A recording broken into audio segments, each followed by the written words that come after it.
Imagine this. It's 1918 in New Orleans. The city is electric, buzzing with life, but also gripped by a suffocating fear. A shadowy figure known only as the Axeman is stalking the streets, his reign of terror leaving a trail of brutal, unsolved attacks. Then, a letter arrives at the local newspaper. It's from him. In it, he makes a bizarre and chilling promise. On the night of March 19th, he will once again walk the streets. But he will spare anyone in a home where a jazz band is playing at full blast. That night, the city didn't hide. The dance halls overflowed, and from every open window, the sound of jazz music poured into the humid Louisiana air. This isn't just a crime story.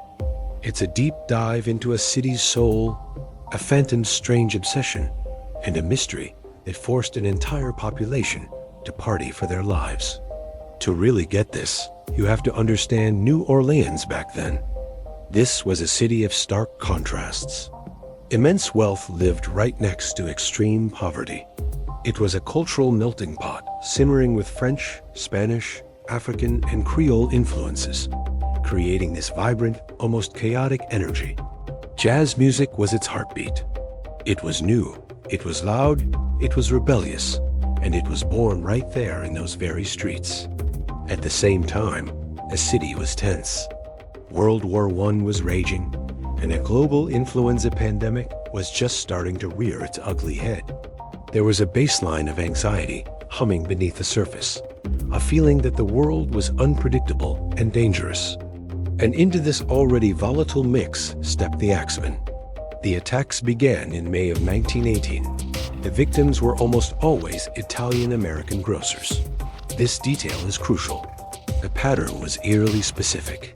The killer would typically chisel out a panel on the back door of the home to gain entry, bypassing locks entirely.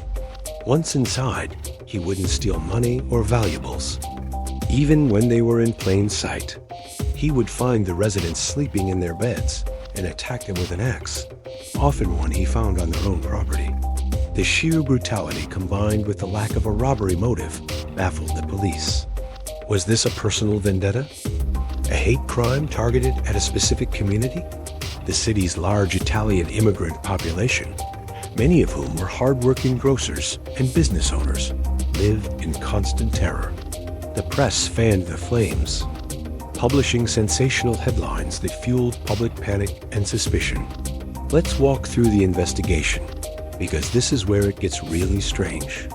The files reveal a police force completely overwhelmed. Forensic science was in its infancy. They had no fingerprints, no DNA, no reliable way to track the killer. They were relying on eyewitness accounts, which were few and far between, and often contradictory. One of the earliest attacks was on Joseph and Catherine Maggio. Police found the panel of their back door chiseled out. Inside, they found a bloody axe. But what was truly bizarre was a message scrawled in chalk on the sidewalk near the house. The words were cryptic and seemed to suggest the killer would be back. But the message was washed away by the rain before it could be properly documented or photographed. A critical piece of evidence lost forever. Upon closer inspection of the crime scenes, another unsettling pattern emerged. The Axeman didn't just break in. He seemed to move through these homes with an almost ghostly familiarity.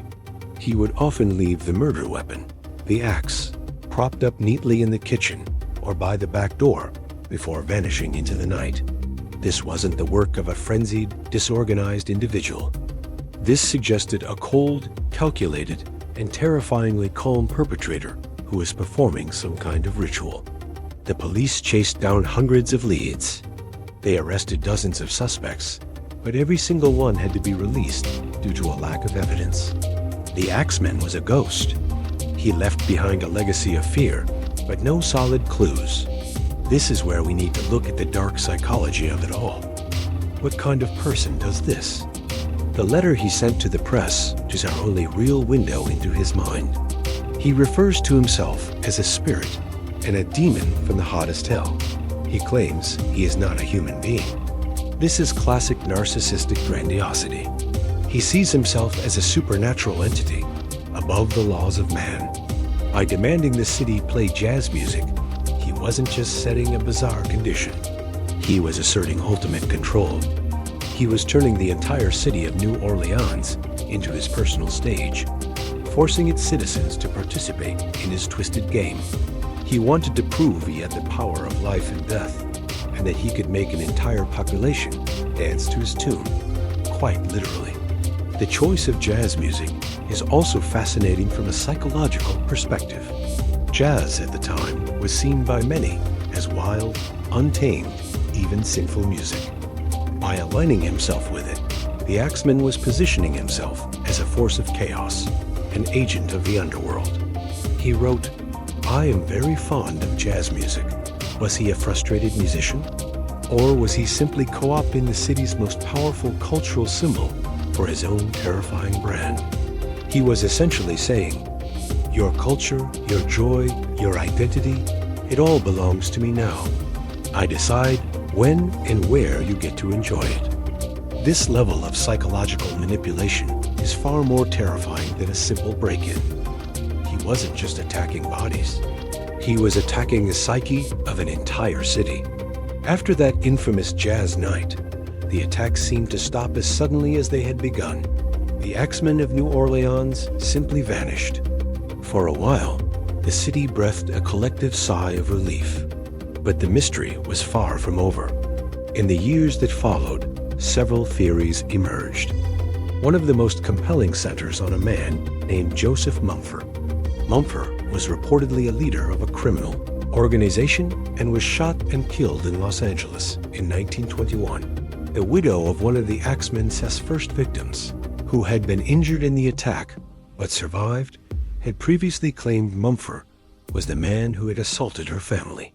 When she heard of his death, she allegedly said, "The Axeman is dead." But with Mumford gone, there was no way to prove it.